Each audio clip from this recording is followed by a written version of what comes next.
बागेश्वर धाम पर उठे सवाल तो दिल्ली में शुरू हुई मीटिंग। क्या यह पीएम मोदी उठाएंगे बड़ा कदम?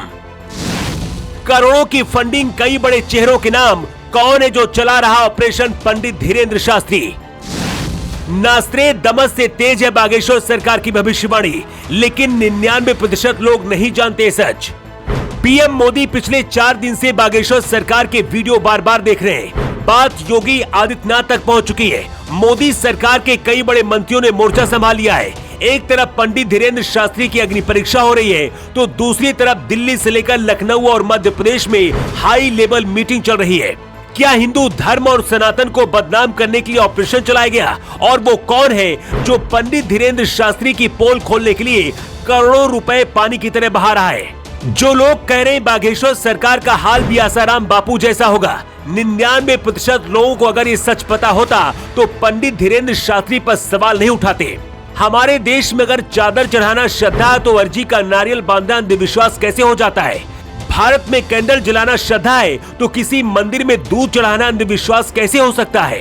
ये वो तस्वीर है जब पीएम मोदी और अटल बिहारी वाजपेयी जैसे बड़े नेता भी आसाराम बापू से मिलकर आशीर्वाद लेते थे, लेकिन इसका मतलब ये नहीं है कि उन्होंने अंधविश्वास को बढ़ाया है।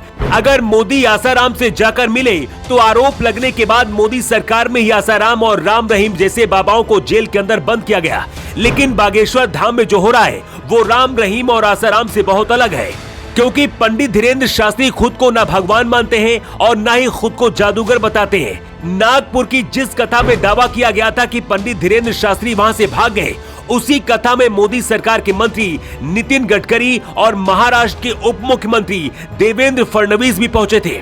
सिर्फ इतना ही नहीं, गिरिराज सिंह जैसे बीजेपी के बड़े नेता भी बागेश्वर सरकार के समर्थन में आकर खड़े हो गए। ये आग इतनी ज्यादा बढ़ गई है कि बागेश्वर धाम के समर्थन में दिल्ली के जंतर मंतर में लोग प्रदर्शन करने पहुंच गए हैं। सिर्फ इतना ही नहीं, संत पुजारी संघ के 50,000 से ज्यादा लोग भी सड़कों पर उतरने के लिए तैयार हैं। बागेश्वर धाम के दरबार में जाने वाले भक्त कहते हैं कि धीरेन्द्र शास्त्री की भविष्यवाणी नास्त्रे दमस से भी तेज है। भूत और भविष्य बताने की वो क्षमता रखते हैं, मतलब जो बोल दिया और अपने पर्चे पर लिख दिया वो 100% सच साबित हो जाता है। पिछले कुछ महीने से पंडित धीरेन्द्र शास्त्री सनातन और हिंदू धर्म पर खुलकर बोल रहे थे। लव जिहाद जैसे मुद्दों पर सवाल उठाए। पठान फिल्म का बायकॉट किया, जिसके बाद बॉलीवुड और शाहरुख खान भी हिल गए। इसके बाद सिर्फ 10 दिन के अंदर ही धीरेन्द्र शास्त्री को बर्बाद करने का प्लान तैयार किया गया। दावा किया जा रहा है कि धीरेन्द्र शास्त्री को बदनाम करने के लिए बॉलीवुड से ही कुछ लोग करोड़ों रुपए की फंडिंग कर रहे हैं। देश की मीडिया के सामने हर दिन बागेश्वर सरकार की परीक्षा ली जा रही है, लेकिन अब पंडित धीरेन्द्र शास्त्री के पक्ष में सनातन धर्म से जुड़े लोग सड़क पर उतर आए हैं। दिल्ली के जंतर मंतर में भी प्रदर्शन शुरू हो गया है। कुछ लोग बागेश्वर सरकार को जेल भेजने की तैयारी में हैं, लेकिन अब पूरे देश के लोग बागेश्वर धाम के समर्थन में आ रहे हैं। सूत्र बताते हैं कि पीएम मोदी के कहने पर दिल्ली में एक हाई लेवल मीटिंग हुई है, जिसमें मोदी सरकार के कई बड़े मंत्री शामिल हुए। इसमें बागेश्वर सरकार को लेकर भी चर्चा हुई है। इसके साथ ही दावा किया जा रहा है कि पीएम मोदी ने इस पूरे मामले की रिपोर्ट अपनी टेबल पर मांगी है। बागेश्वर धाम के चमत्कार से दुनिया हैरान है, लेकिन क्या आपको भी लगता है कि अंधविश्वास है या फिर भगवान का चमत्कार? आपकी क्या राय है? कमेंट बॉक्स पर लिखकर जरूर बताएं। युग युग के लिए ब्यूरो रिपोर्ट।